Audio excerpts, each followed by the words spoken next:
তোমরা এই কি জীবন বাছাই করে নিছো ছেলেরা, তোমরাই বলতে পারো বাবা। তোমার জন্য আমি আটকাবো না, আমার জন্য তুমি আটকাইবা না। কেউ কারোর জন্য আটকাবে না ছেলেরা, মনে রাখো। একদিন তোমার বাপের মতো করে কবরে চলে যাও। এই যাই দৌড়ঝাঁপ করছে বেচারা কামাই করার, একদিন দেখবা তোমার রাইখা সে চলে গেছে। একদিন তুমিও চলে যাইবা। এই বন্ধু বান্ধব আড্ডা এগুলো সব থাইকা যাবে। দুনিয়ার জায়গায় থাকবে। তুমি মরবা যেদিন, আমি মরবো যেদিন, সেদিনও সূর্য উঠবে, চাঁদ উঠবে, পৃথিবীর এই ব্যস্ততা থাকবে, মানুষের দৌড়ঝাঁপ থাকবে, দোকানপাট সব খুলবে, বাজার ব্যবসা চলবে, শুধু আমি নাই। শুধু কি আমি, আর সবই কি স্বার্থপর দুনিয়া। কেউ তোমার জন্য 1 ঘন্টাও থামবে না, কেউ না। কারো হাতে সময় নাই ভাইয়া, কারো হাতে সময় নাই। বহুতই বড় স্বার্থপর এক দুনিয়া এটা। এজন্য বুদ্ধিমান সে, নবীজি বলছে, আল কাইয়িসু মান দানা নাফসাহু ওয়া আমিলা লিমা বা'দাল মাউত। বুদ্ধিমান তো সে যে নিজের হিসাব করে, নিজের হিসাব রাখে এবং মৃত্যু পরবর্তীর জন্য আমল করে। রাসূলুল্লাহ সাল্লাল্লাহু আলাইহি ওয়াসাল্লাম বলছেন, এক সাহাবী জিজ্ঞেস করছে, ইয়া রাসূলুল্লাহ, মান আকিয়াসুন নাস ওয়া আহজামুন নাস? সবচেয়ে বিচক্ষণ, বুদ্ধিমান, বিবেকবান কে? নবীজি সাল্লাল্লাহু আলাইহি ওয়াসাল্লাম বলেন, আকসারুহুম যিকরান লিল মাউত। বেশি বেশি যে মৃত্যুকে স্মরণ করে। ওয়া আকসারুহুম ইস্তি'দাদান লিল মাউত, এবং বেশি বেশি যে মৃত্যুর জন্য প্রস্তুতি গ্রহণ করে। সে বুদ্ধিমান, সে বুদ্ধিমান। কোরআনুল কারীমের মধ্যে আল্লাহ তাআলা বলেন, ওয়া ইন্নাদ দারাল আখিরাতা লাহিয়াল হায়াওয়ান। ছেলেরা মোবাইল যে কয়জন হাতে আছে নামায় ফেলো, হাতের থেকে মোবাইলটা নামায়া শোনো ভাই, আমার দিকে তাকাইয়া শোনো, ভালো হবে ভাই। তো আল্লাহ তাআলা বলেন, নিশ্চয়ই আখিরাতের ঘর জান্নাত, সেটাই কেবল জীবন। লাহিয়াল হায়াওয়ান, ওইটাই লাইফ, ওইটাই জীবন, এটাই স্টেশন, এটা প্ল্যাটফর্ম। এজন্য ট্রেন স্টেশনে যত অত্যাধুনিক এসি থাকুক, বাসের প্ল্যাটফর্মে যত অত্যাধুনিক রুমে হোক, লোকটা কেবল ছটফট করে, একটু পরপর ঘড়ি দেখে, টিকিট দেখে, বাইরে উকি দেয়, বাস আইয়ে না। আরে ভাই এরকম করেন কেন? এসি চলতেছে, বসে না থাকবে। আর তোর মেয়ে আপনার কথা বইয়ে থাকতে মারছি না, ঠিকই না বলে? হে, অথচ কোনো সমস্যা নাই, এতটা অত্যাধুনিক রুম এখানে।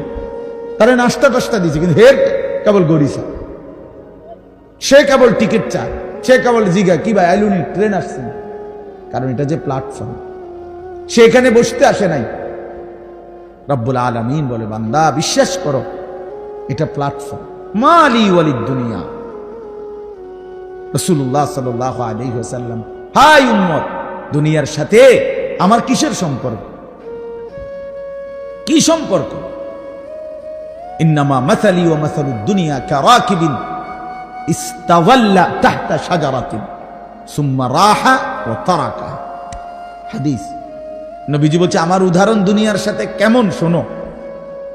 এমন এক পথিক লম্বা পথে বহু দূর কোথাও যাবে, রওনা দিছে, প্রচন্ড রৌদ্র, ভীষণ রৌদ্রে পথিক এতটাই ঘামে ভিজে গেছে যে এই জন্য সে একটা গাছের নিচে একটু বাতাসের জন্য একটু বসছে, শরীরটা যাতে একটু ঠান্ডা হয়, গরম লাগতেছে।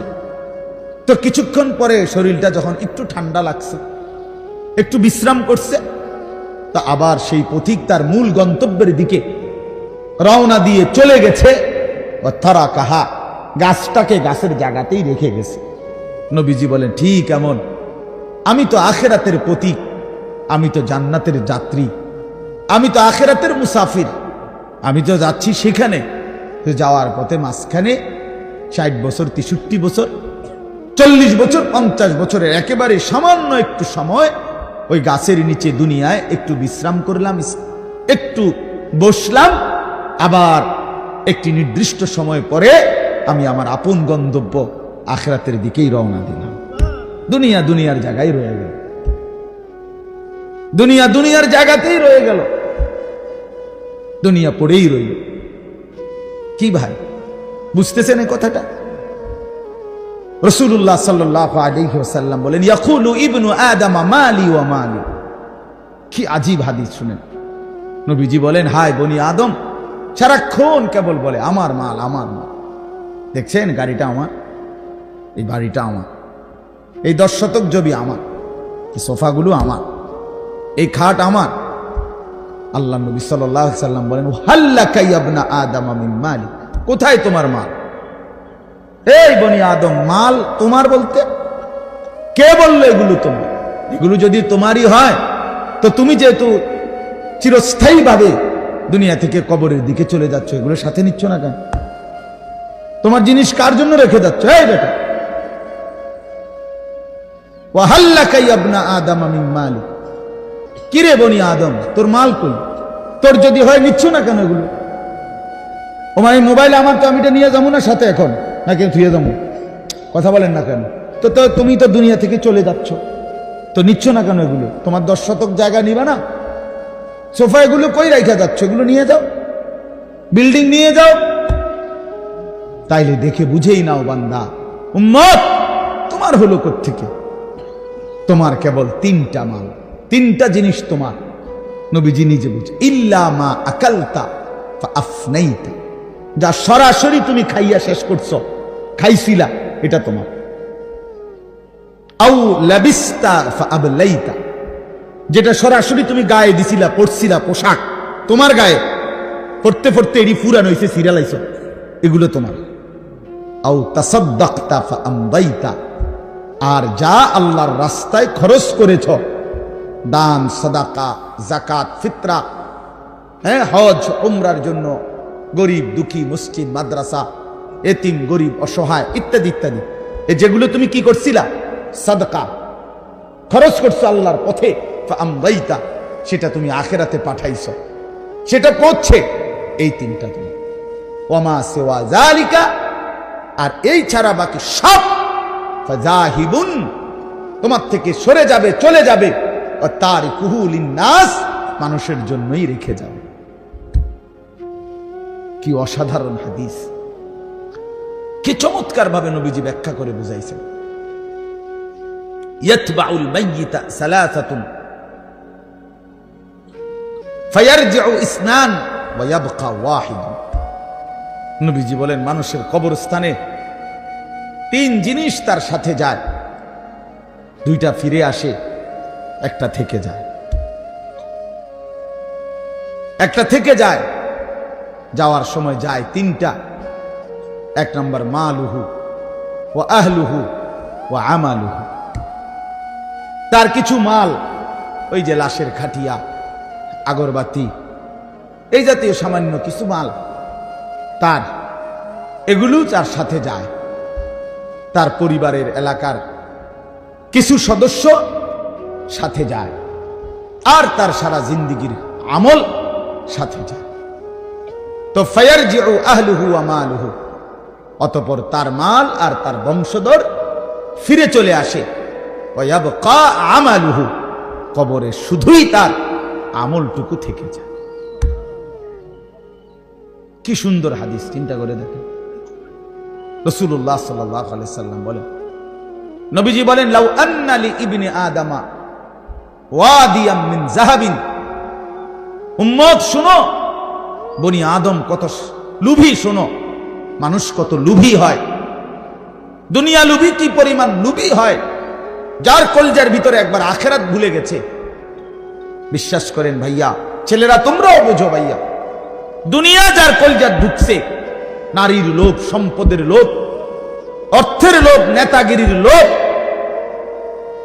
তো আল্লাহ রাসূল সাল্লাল্লাহু আলাইহি সাল্লাম বলেন, এই দুনিয়া লুভীকে, বনি আদমকে যদি একটা পাহাড় পরিমাণ স্বর্ণ দেওয়া হয়, লা আহাব্বা আন ইয়াকুনা লাহু ওয়াদিয়ান, সে মনে মনে চাইবে যদি তাকে 2টা পাহাড় স্বর্ণ দেওয়া হইতো।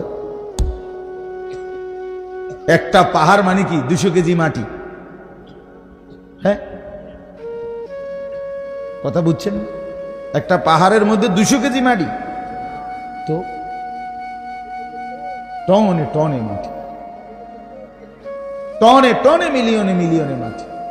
মদিনার উহুদ পাহাড় 8.5 কিলোমিটার লম্বা, এত বড় পাহাড়, এত দূরত্ব, এত উঁচা যে মসজিদে নববীর এখান থেকে বারান্দা থেকে সেহান থেকে দাঁড়াইলেই কি দেখা যায়?